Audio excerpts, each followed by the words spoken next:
Hello students, class 10th mathematics. Okay, जैसा कि हम लोगों को पता है कि आप लोगों का टाइम टेबल आ गया है, राइट। और प्रेशर भी बढ़ गया होगा और कितने लोगों को तैयार भी नहीं होगा, बहुत से लोग प्रिपरेशन के चक्कर में भी पड़े होंगे। तो चिंता मत कीजिए, मैं आप लोगों को मैथमेटिक्स क्लास 10th का यूपी बोर्ड लेवल का कोई भी, चाहे हिंदी मीडियम से हो, चाहे इंग्लिश मीडियम से हो, चाहे सीबीएसई बोर्ड से ही क्यों ना हो, सभी लेवल का मैं क्लास 10th का क्वेश्चन और चैप्टर से रिलेटेड चीज़ों को बताता चलूँगा। ठीक है, जितने भी लोग हताश या परेशान भी हो गए हैं, चिंता मत कीजिए, आप लोगों का अच्छा प्रिपरेशन मैं करा सकता हूं और लगातार आप लोगों के साथ जुड़ा भी रहूँगा और बताता भी रहूँगा आपके लिए वीडियो भी। ठीक है, तो चलिए चलते हैं क्लास 10th मैथमेटिक्स पर। जैसा कि हमें पता है कि 30% सिलेबस हमारे हटा दिए गए हैं, केवल 30% मतलब 70% का ही एग्ज़ाम होना है। अभी तक तो मेरे पास यही नॉलेज है, बाय द वे और भी अगर कोई नोटिफिकेशन आएगा गवर्नमेंट के द्वारा आपको दिया जाएगा। ठीक है, जो भी हो, कुछ चैप्टर्स हमारे बहुत ही इम्पॉर्टेंट है। नए नए चैप्टर को स्टार्ट करते हैं और अच्छी चीज़ों को स्टार्ट करते हैं। जैसे आपके लिए सबसे इम्पॉर्टेंट चीज़ एक है ट्रिग्नोमेट्री। ये बहुत सिंपल भी है और थोड़ा कष्ट देने वाला भी टॉपिक है। ठीक है ना, काफ़ी लोग इसमें परेशान भी होते हैं कि सर कैसे फॉर्मूला याद करें, क्वेश्चन कैसे सॉल्व करें। कुछ इंपॉर्टेंट चीज़ें हमको सीखना ज़रूरी है इसके लिए। ठीक है, और थोड़ा मैं जल्दी में पढ़ाऊँगा, जल्दी करके, ताकि आपका सिलेबस 24 अप्रैल के पहले ही समाप्त हो जाए।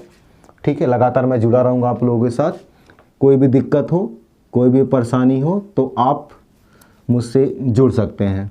मैं अपना टेलीग्राम बनाऊंगा तो उस पर चैनल दे दूंगा आपके लिए।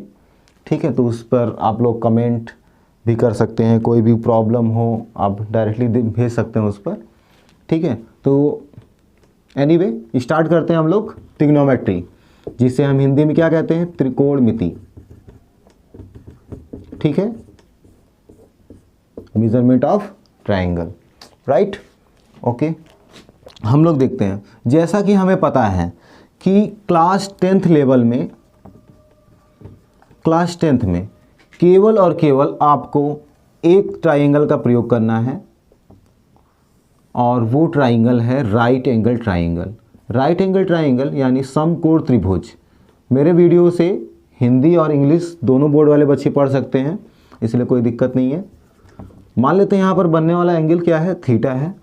और यहाँ समकोण त्रिभुज का मतलब ये होता है राइट एंगल ट्रायंगल का कि जैसे हमें पता है कि ट्रायंगल में या त्रिभुज में 3 कोण होते हैं। ठीक है, 3 कोण होते हैं। अगर 3 कोण में से कोई एक कोण 90 डिग्री का हो जाए, यानी 90 अंश का हो जाए, एक दूसरे के लंबवत हो जाए, perpendicular to each other to both line, right, तो ऐसे त्रिभुज को हम समकोण त्रिभुज कहते हैं। क्या कहते हैं, समकोण त्रिभुज। ठीक है, और इंग्लिश में कहते हैं राइट एंगल ट्रायंगल। ठीक है, तो इसमें राइट एंगल ट्रायंगल का हम प्रयोग करते हैं। जैसे कि हमें पता है जो सबसे बड़ी भुजा होती है, ये याद रखिएगा, सबसे बड़ी भुजा राइट एंगल ट्रायंगल में, उस भुजा को हम कर्ण के नाम से जानते हैं और इंग्लिश में हाइपोटेनस के नाम से जानते हैं, HY से डिनोट करते हैं इसे। अगर हम एंगल थीटा कंसीडर करते हैं तो एंगल के जस्ट सामने वाली जो भी भुजा होती है, जो भी लाइन होती है, उसे हम क्या कहते हैं, परपेंडिकुलर, या हिंदी में इसे हम लंब के नाम से जानते हैं। और उसके जस्ट नीचे जो होता है उसका बेस होता है, जिसे हम आधार के नाम से जानते हैं। ठीक है, इंग्लिश में इसे बेस कहा जाता है। ठीक है ना, तो बेस और इसका जो परपेंडिकुलर होता है, एंगल के अकॉर्डिंग हम उसे कंसीडर करते हैं। अगर ये फाई एंगल लेते हैं तो ये इसका परपेंडिकुलर होता है, ये बेस हो जाता है। थीटा एंगल लेते हैं तो ये इसका परपेंडिकुलर होगा और ये बेस हो जाएगा। यानी बेस और परपेंडिकुलर हमेशा चेंज होते रहते हैं। चलिए ठीक है, ये तो ट्राइंगल की बात हो गई। बात करते हैं त्रिकोणमितीय अनुपात। ठीक है, रेशियो ऑफ ट्रिग्नोमेट्री। जैसा कि हमें पता है त्रिकोणमिति में 3 रेशियो होते हैं, साइन होता है, कोसाइन होता है और तीसरा टेंजेंट होता है। ठीक है ना। साइन का शॉर्ट फॉर्म ये हम लोग लिखेंगे, कोसाइन का कॉस लिखेंगे और टेंजेंट का हम लोग टेन लिखेंगे। इस प्रकार से डिनोट करते हैं। हमारे पास 3 रेशियोज होते हैं, 3 अनुपात होते हैं किसमें, ट्रिग्नोमेट्री में। ठीक है, और इन तीनों को एक एक रेसिप्रोकल होते हैं। जैसे साइन का कॉसेक होता है, कॉस का सेक होता है और टेन का कॉट। रेसिप्रोकल सहित त्रिकोणमिति में मिलाकर पूरे 6 अनुपात होते हैं। अन्यथा हम लोग 3 अनुपात को कंसीडर करते हैं। कौन कौन से, एक साइन का होता है, कॉस का होता है और टेन का होता है। ठीक है ना। ये रेशियोज की बात हो गई। और साइन का जस्ट रेसिप्रोकल होता है, साइन का रेसिप्रोकल हम कॉसेक लेते हैं। यानी रेसिप्रोकल ऑफ फॉर्मूला अगर हम डिफाइन करना चाहें, हम कोई एंगल कंसीडर कर लेते हैं थीटा, थीटा के अकॉर्डिंग। रेसिप्रोकल फार्मूला बाद में बताते हैं, उसके पहले जो इम्पॉर्टेंट चीज़ें थोड़ी सी उसे सीख लेते हैं। नॉलेज भी होना चाहिए, काफ़ी लोगों को इसमें नॉलेज भी होगा। अगर हम थीटा एंगल लेते हैं तो ये हमारा परपेंडिकुलर पी से डिनोट करते हैं, ये बेस होता है और ये हाइपोटेनस। जैसा कि हमें पता है साइन थीटा इक्वल टू होता है perpendicular upon hypotenuse, cos theta equal to होता है बेस अपॉन हाइपोटेनस और टेन थीटा इक्वल्स टू होता है परपेंडिकुलर अपॉन बेस। अगर हम कॉट थीटा कंसीडर करते हैं, कॉट जो है टेन का रेसिप्रोकल होता है, तो cot theta equal to just opposite of tan, B upon P, इस प्रकार लिखेंगे। यानी बेस अपॉन परपेंडिकुलर। उसके बाद है सेक थीटा है, सेक थीटा हाइपोटेनस अपॉन कितना होगा, बेस, क्योंकि ये कॉस का उल्टा होता है और कॉसेक थीटा साइन का होता है, तो इसलिए हाइपोटेनस अपॉन परपेंडिकुलर। हिंदी वाले बच्चे परपेंडिकुलर के स्थान पर लंब लिखेंगे और ये आपका कर्ण हो जाएगा। ठीक है, जहाँ बी लिखा है उसे हम आधार यानी बेस कहेंगे और हाइपोटेनस मतलब एच वाई कर्ण कहा जाता है। यानी ये लंब अपॉन लंब बटे आधार। इस प्रकार से आप नीचे भी बना सकते हो हिंदी में। ठीक है, तो ये हमारा लंब, आधार और कर्ण के अनुसार फार्मूला था। दूसरा फार्मूला हमें मिलेगा रेसिप्रोकल फार्मूला। ठीक है ना, रेसिप्रोकल फार्मूला।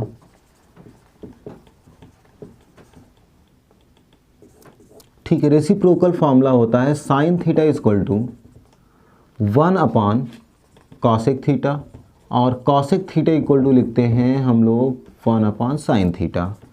इसी प्रकार कॉस थीटा इक्वल टू होता है 1 अपॉन सेक थीटा और सेक थीटा इक्वल टू होता है 1 अपॉन कॉस थीटा और टेन थीटा होता है 1 अपॉन कॉट थीटा और टेन थीटा को लिखते भी हैं sign theta upon cos theta. इसी प्रकार कॉट थीटा होता है 1 अपॉन टेन थीटा और इसे लिखते हैं cos theta upon sine theta. ठीक है, ये रेसिप्रोकल फार्मूला हो गया हमारा। इसके बाद हम लोग चलते हैं तीसरे मेथड पर, तीसरा फार्मूले पर, वैल्यूज़ को फाइंड आउट करना। जैसे आपको 0 डिग्री दे दिया जाए, 30 डिग्री दे दिया जाए, ठीक है, 45 डिग्री, 60 डिग्री, 90 डिग्री। जनरली मैं बहुत ज़्यादा डिस्क्रिप्शन नहीं दे रहा हूँ क्योंकि आपके एग्ज़ाम का प्रिपरेशन करवाना है मुझे। ठीक है, कोई भी दिक्कत हो आप लोग मुझसे जुड़ सकते हैं। ठीक है, तो एग्ज़ाम के पर्पज़ से हम लोग पढ़ेंगे, इसलिए मेन चीज़ें लगभग एग्ज़ाम में आने वाली चीज़ों को मैं बताता चलूँगा आप लोगों को।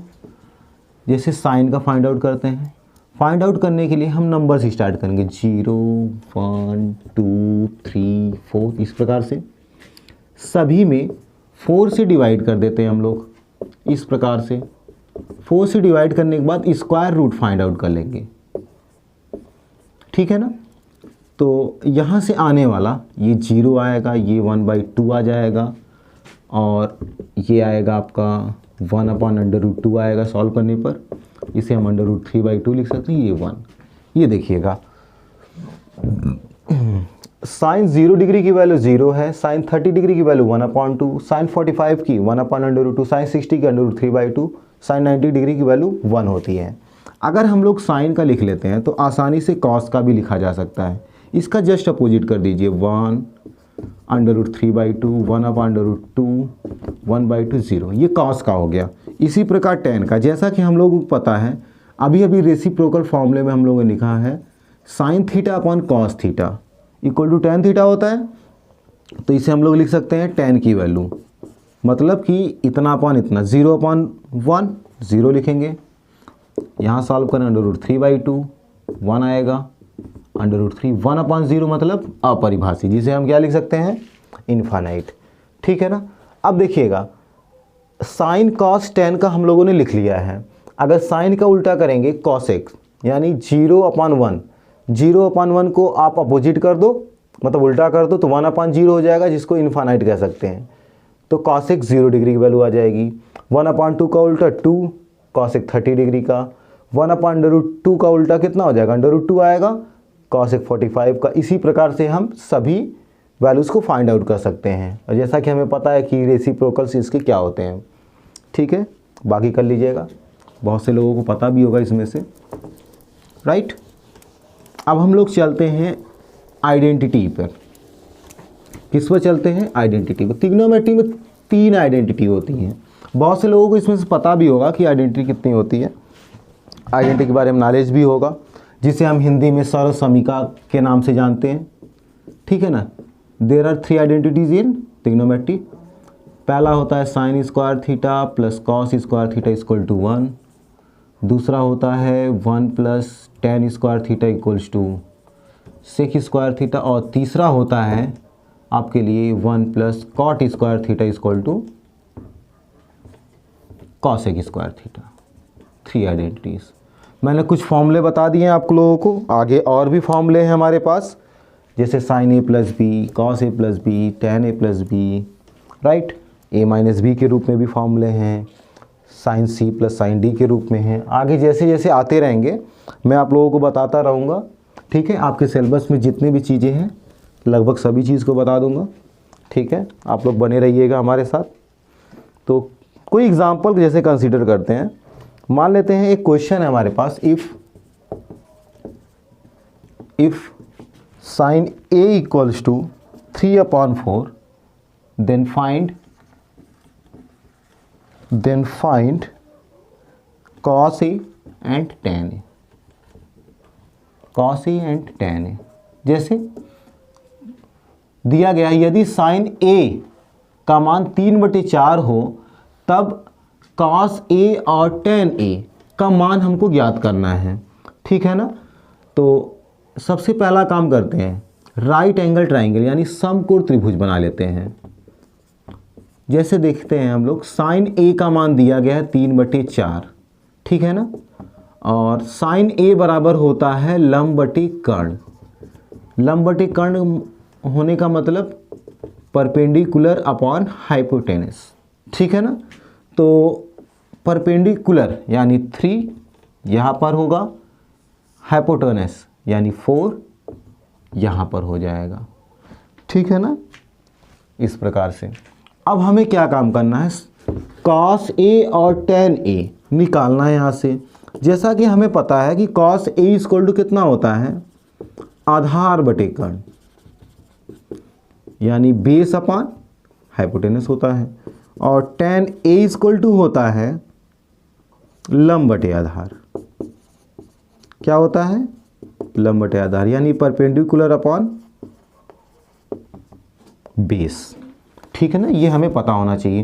कहने का मतलब कि देखिएगा, हमारे पास लंब और कर्ण पहले से हैं लेकिन आधार नहीं है, और जैसा कि हम देख रहे हैं cos और tan दोनों में आधार आया हुआ है। तो सबसे पहला काम हमें ये करना होगा कि आधार का मान क्या है, यानी बेस कितना है वो निकालना होगा।